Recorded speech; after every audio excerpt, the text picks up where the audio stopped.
तो उनका हम तुम्हें एक प्राचीन इतिहास सुनाते हैं। पूर्व काल में तुंगभद्रा नदी के तट पर एक अनुपम नगर बसा हुआ था। उसमें सभी वर्णों के लोग अपने अपने धर्माचरण करते, सत्य में तत्पर रहते थे।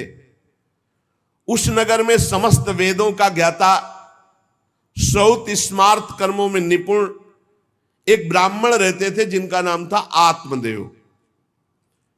तेज तो ऐसा था मानो दूसरे सूर्य भगवान ही हो। ब्राह्मण तेजस्वी, वैदज्ञ, सत्कर्म अनुष्ठान करने वाला, और कभी उसके दरवाजे से कोई भिक्षुक वापस नहीं लौटा। इतना उदार हृदय वाला, देगा ही कुछ न कुछ। पर पूर्व प्रारब्ध के अनुसार उनकी जो पत्नी थी उनका नाम था धुंधुली। पति का नाम आत्मदेव और पत्नी का नाम धुंधुली था। सुंदरी थी, कुलीन थी, पर लड़ाकू स्वभाव था, अपनी बात पे अड़ जाना। अब वो बड़े ज्ञानी थे, वेदज्ञ, वेद के ज्ञाता, इसलिए वो शांत रहते थे। लड़ाई घर में नहीं होती, वो लड़ने वाली ही बात करती थी, पर वो शांत रहते थे। जब घर में नहीं होती तो पड़ोसी से जाके भिड़ना, जरा जरा से कारण में। क्रूर स्वभाव, बकवादी स्वभाव, गृह कार्य में निपुण लेकिन कंजूस और झगड़ालू प्रारब्ध है। भोग विलास की कमी नहीं थी, खूब संपत्ति थी, घर बढ़िया सुंदर, परंतु सुख नहीं था। क्योंकि जब आत्मदेव घर में आते तो बस उपद्रव, लड़ाई झगड़ा, सब बड़ा नरक समझो। जिसकी घर में अशांति हो, झगड़ा होता, बड़ा नरक है। चैन से नमक रोटी खाए, प्यार से जीवे तो गृहस्थी धन्य। और खूब बढ़िया सब व्यवस्थाएं हैं, पर कलह, अशांति, मन नहीं मिल रहा एक दूसरे, ये बहुत धीरे धीरे अवस्था डल गई। कोई संतान ही नहीं हुई। बड़े बड़े पुण्य कर्म किए, खूब दान पुण्य किया, लेकिन संतान नहीं हुई।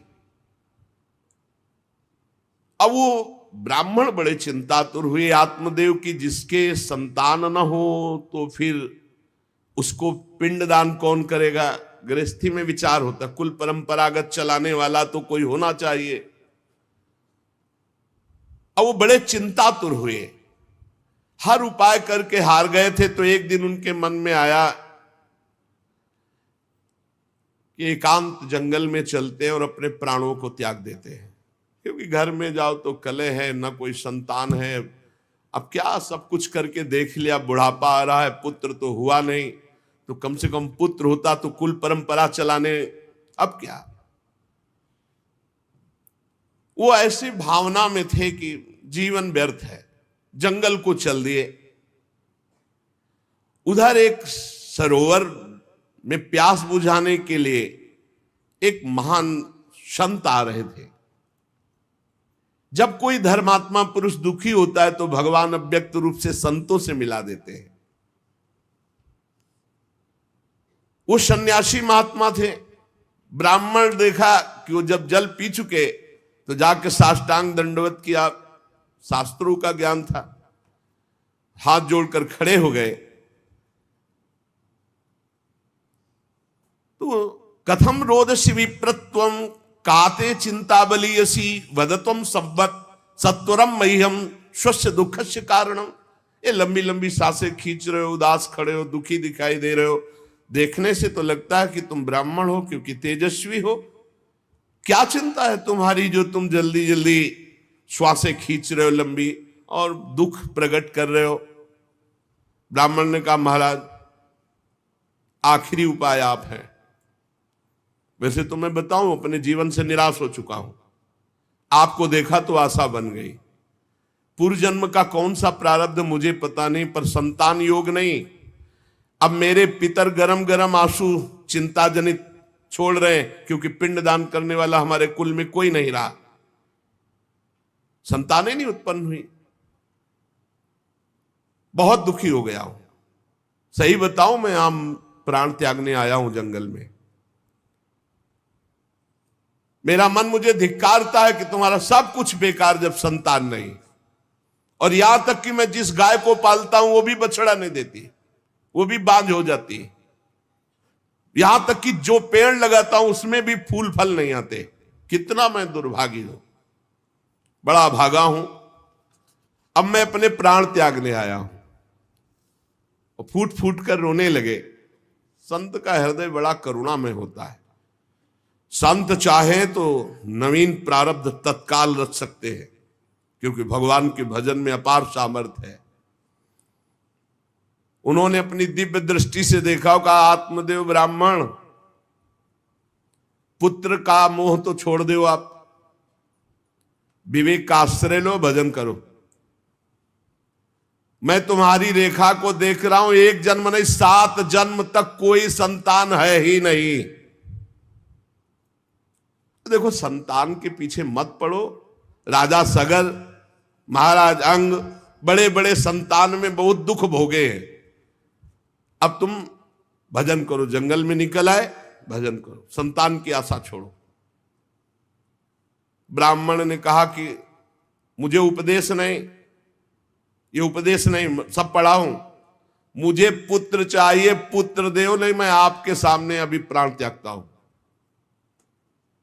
मुझे पुत्र चाहिए। ब्राह्मण का ऐसा आग्रह देख करके सन्यासी जी ने कहा कि देखो, विधाता के लेख को कोई मिटा नहीं सकता, चित्रकेतु का चरित्र पढ़ के देख लेना। दैव जिसके उद्योग को कुचल देता है वो सफल नहीं होता है। तुम्हें पुत्र सुख नहीं है। उन्होंने कहा फिर हम कह रहे हैं बस अब पुत्र का आशीर्वाद दे ही दो, नहीं तो प्राण त्याग देंगे आपके सामने। सन्यासी जी ने देखा है तुम मानने ही वाले नहीं, तो उन्होंने योग बल से एक फल प्रकट किया, तपोबल से, और कहा लो, योग तो नहीं तुम्हारे पुत्र का, पर मैं ये फल देता हूं, अपनी पत्नी को खिला देना, इससे बड़ा ज्ञानी महात्मा पुत्र पैदा होगा। तुम्हारी स्त्री 1 साल तक सत्य, शौच, दया, दान, ब्रह्मचर्य का पालन करे, एक टाइम अन्न खाए, तो और ये फल पाने के बाद 1 वर्ष के बाद ऐसा महापुरुष प्रकट होगा जो तुम्हारा कल्याण भी कर देगा, तुम्हारे पितरों का भी उद्धार कर देगा। वो योगी राज सन्यासी फल दिए। अब तो आत्मदेव बड़े प्रसन्न हुए क्योंकि कामना पूर्ण हो गई। फल लेकर आए। धुंधुली उनकी पत्नी थी, जो लड़ाकू स्वभाव की, बड़ा क्रूर स्वभाव, दुष्ट स्वभाव, वैसे ही क्रूर स्वभाव था। आके कहा हो भाग्य, एक सन्यासी मिले, वो फल दिए, और उन्होंने नियम बताया है कि 1 साल तक सत्य बोलोगी, पवित्र रहोगी, दूसरों को दान करोगी, एक समय तुम अन्न खाओगी, और बहुत शुद्ध स्वभाव वाला महात्मा बालक पैदा होगा, ये फल खा लो। तो उन्होंने कहा कि फल तुरंत थोड़ी खाया जाता, नहा धो के बड़े पवित्रता से खाया जाता, लाओ और जाओ, आप निश्चिंत रहो। बोलने अगर हमारे सामने पाल, तुम्हें विश्वास नहीं, वो डरते भी थे, घर के बाहर हो गए। अब वो कुटिल स्वभाव की थी, क्रूर स्वभाव की। उन्होंने अपनी बहन को बुलाया और रो रो के कहने लगी कि बहन मुझे बड़ी चिंता हो गई, समस्या आ गई। क्या?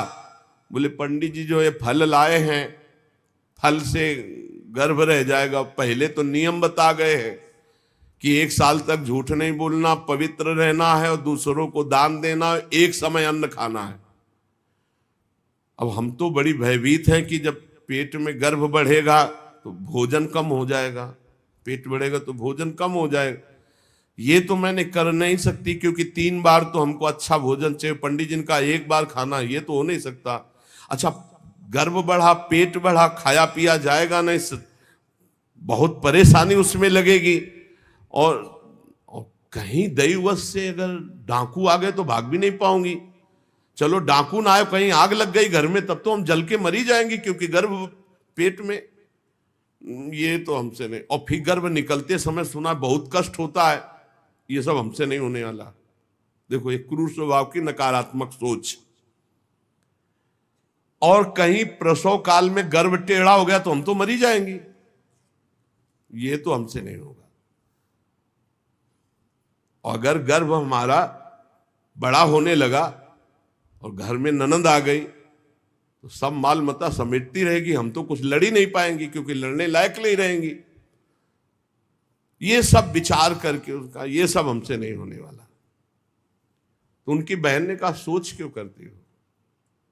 ठीक इसी समय हमें अनुभव हुआ है 2-4 दिन में, इसी महीने में, कि हमारे पेट में है, तुम हमारे पति को धन दे देना और गर्भवती का नाटक करो, और जब हमारे बच्चा होगा हम तुम्हारे यहाँ पहुंचा देंगे और हम अपने यहाँ शोरगुल कर देंगे कि बच्चा मर गया, कौन देखने आता है, और पति को पैसा दे देना।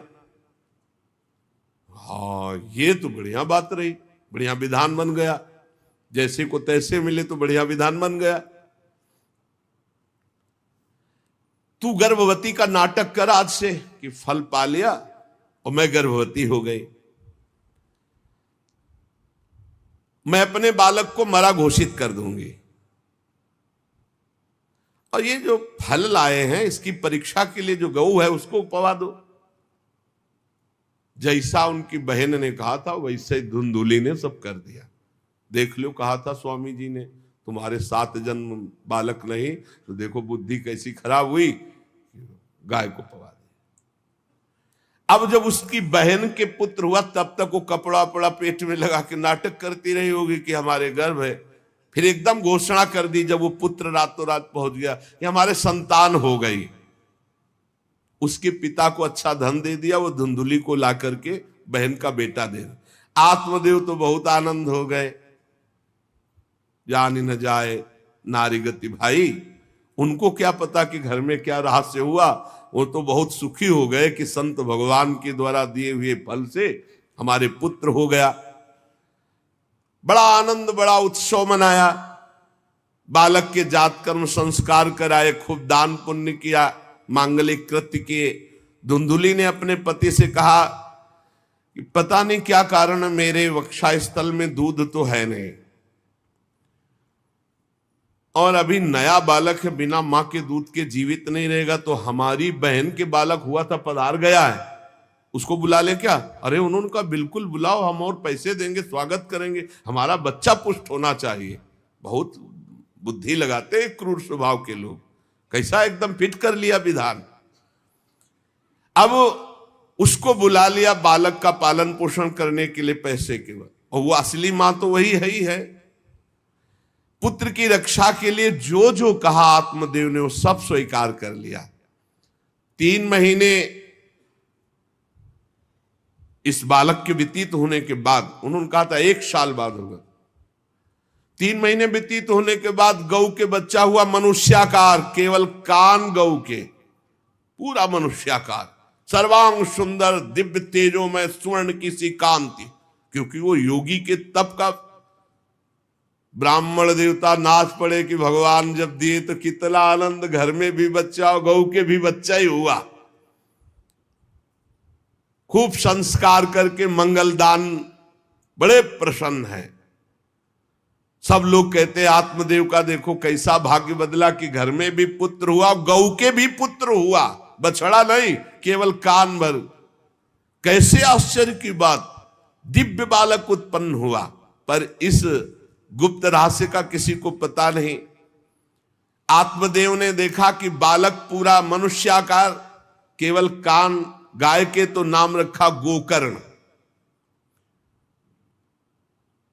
और धुंधुली ने किसी शास्त्रीय पद्धति से नहीं, अपनी पद्धति से, हमारा नाम धुंधुली तो हमारे लड़के का नाम होगा धुंधकारी, उसका नाम रखा धुंधकारी। कुछ काल व्यतीत हुआ, दोनों जवान होने लगे। गोकर्ण में पूर्ण वैदिक सिद्धांत, धर्म पूर्वक, बड़े ज्ञानी महात्मा, और धुंधकारी पूर्ण दुष्ट। शौचाचार का तो नाम भी नहीं था पवित्रता का धुंधकारी में। खान पान पशुओं वाला, क्रोध नाक में चढ़ा, गंदी वस्तुओं से प्यार करने वाला, बहुत ही गंदा स्वभाव। चोरी बचपन से, द्वेष, पीट देना, लड़ाई करना, ये उसका चलते स्वभाव। दूसरों के खेती में आग लगा देना, घरों में आग लगा देना, गौशाला में आग लगा देना। जैसे किसी का बालक खेल रहा है, आसपास देखा कोई, उठाया कुएं में फेंक दिया। बड़ा दुष्ट स्वभाव। और बड़ा हुआ हिंसक स्वभाव, अस्त्र शस्त्र धारण करके। जैसे कोई अंधा जा रहा है तो आओ बाबा तुम्हें रास्ता बता दो, कुएं में जाके ढकेल देता है। बहुत ही गंदा स्वभाव, दुष्ट स्वभाव। अब वो शिकार करने लगा पशुओं का और मांस खाने लगा। जहां आत्मदेव कितनी पवित्रता से, वहां दुष्ट कितना। अब धीरे धीरे व्यभिचार करने लगा, वैश्याओं से संपर्क रखने लगा। संपत्ति थी ही, सारी संपत्ति वैश्याओं को। एक दिन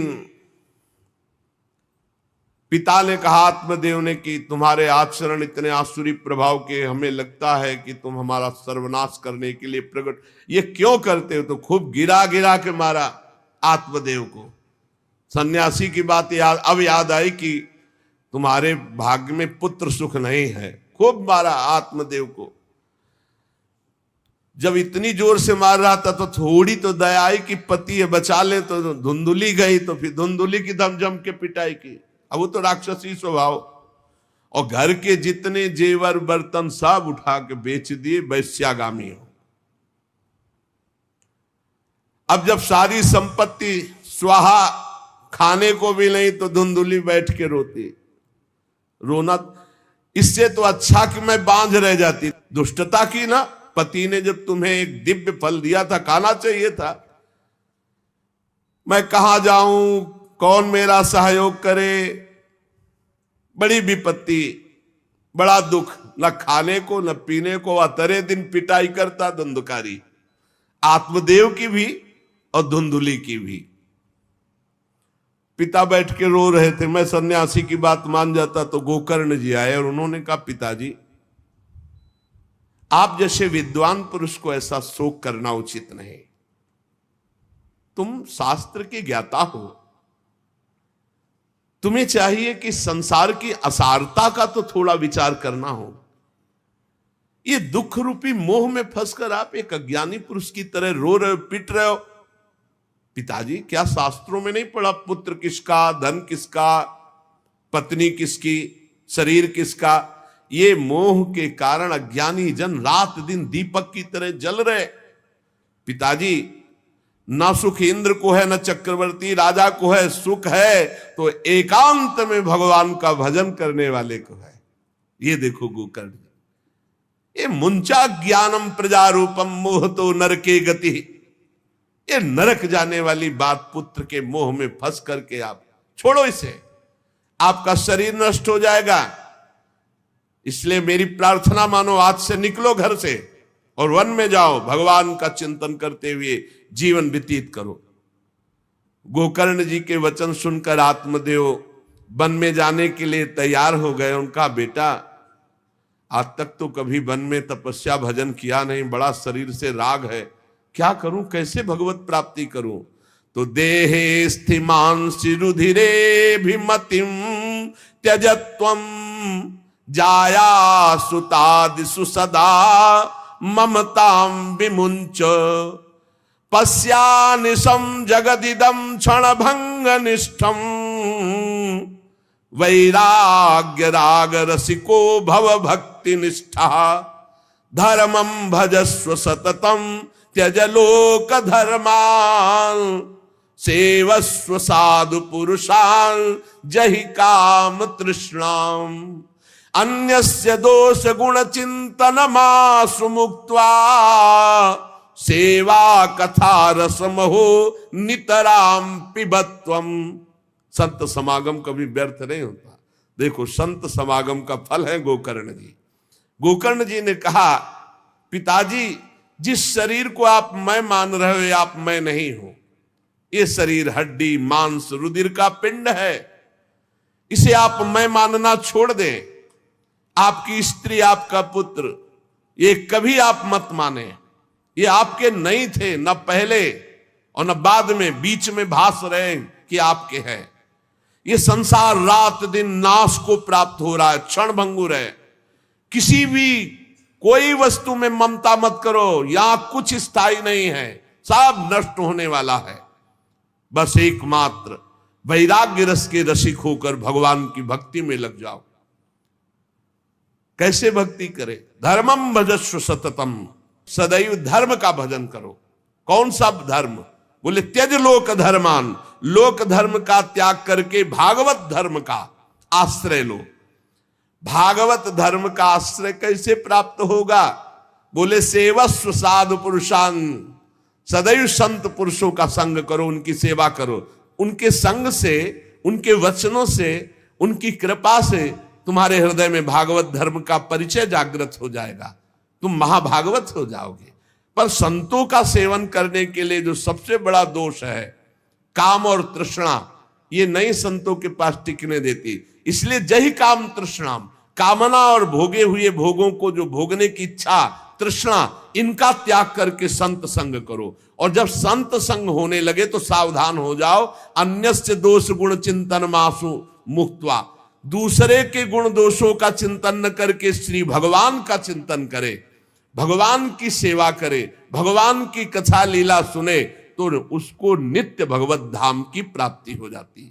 हे पिताजी, शरीर से मैंपन छोड़ दीजिए और शरीर संबंधियों से मेरापन छोड़ दीजिए और भागवत धर्म का आश्रय लेकर संत समागम कीजिए। सदैव संतों की सेवा, भगवत सेवा, नाम जप, लीला कथा, श्रवण गायन, इसी से भगवत प्राप्ति हो जाएगी।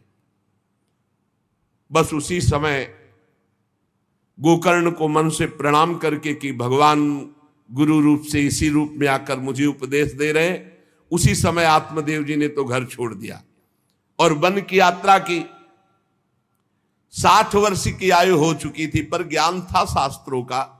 बड़ी निष्ठा से अपनी बुद्धि को समेटा संसार से और रात दिन भगवान के चिंतन में लगा दिया।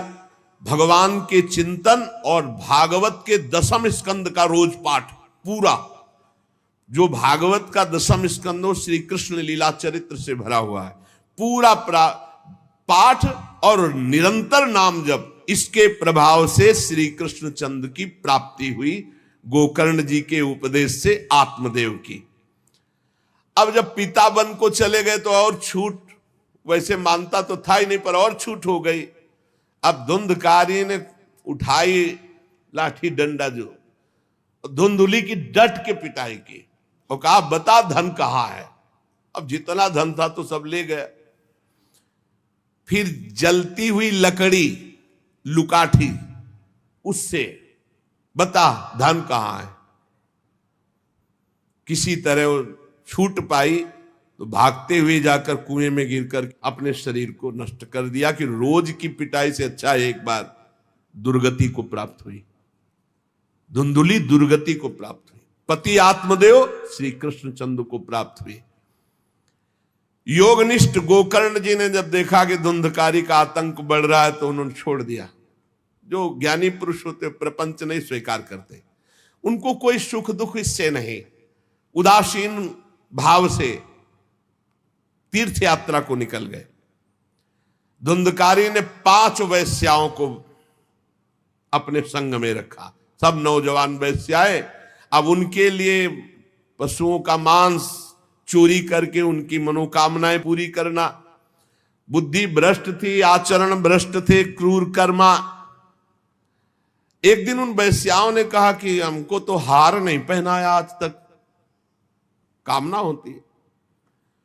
अब 5 को हार लाने के लिए तो बहुत रुपया चाहिए। मौत की भी उसको कोई भय नहीं रह गई थी। वो जिसको देखता काट करके जो मिलता धन एकत्रित करके 5 के लिए सुंदर आभूषण हार। अब हिंसा में उतरा जो, तो उसके लिए क्या। स्त्रियों ने सोचा कि नित्य नवीन चोरी करता है, आज हमने हार के लिए कहा तो 5 के लिए व्यवस्था कर दिया। पकड़ा जाएगा, जब ये पकड़ा जाएगा तो राजा इसे फांसी देंगे, तो हमको भी 5 को फांसी मिलेगी। मरना तो है ही है ना इसे। 5 ने विचार किया मरना तो है ही, राजा फांसी देगा तो हम ही फांसी दे देती है, तो कम से कम हम तो बच जाएंगे। बुरे कर्म का बुरा ही परिणाम होता है, कुछ भी कोई कर ले। धुंधुली कुएं में शरीर त्याग करके दुर्गति को प्राप्त हुई। ये जब जिन वैश्याओं के लिए प्राणों की बाजी लगा करके सब कुछ ला रहा, जानते उनका प्लान क्या बना? कि ये चोरी करता है, पकड़ा जाएगा, फांसी की सजा होगी, मारा ही जाएगा, और जब ये पकड़ा जाएगा तो हम भी पकड़ी जाएंगी, तो फांसी की सजा इसको होगी, तो वही हम दे देती है, तो हम तो बच जाएंगी और सारा धन लेके रात्रि में निकल लेंगी पांचों ने गुप्त रूप से ऐसा संकल्प बना लिया। धुंधकारी सो रहा था, पांचों गए।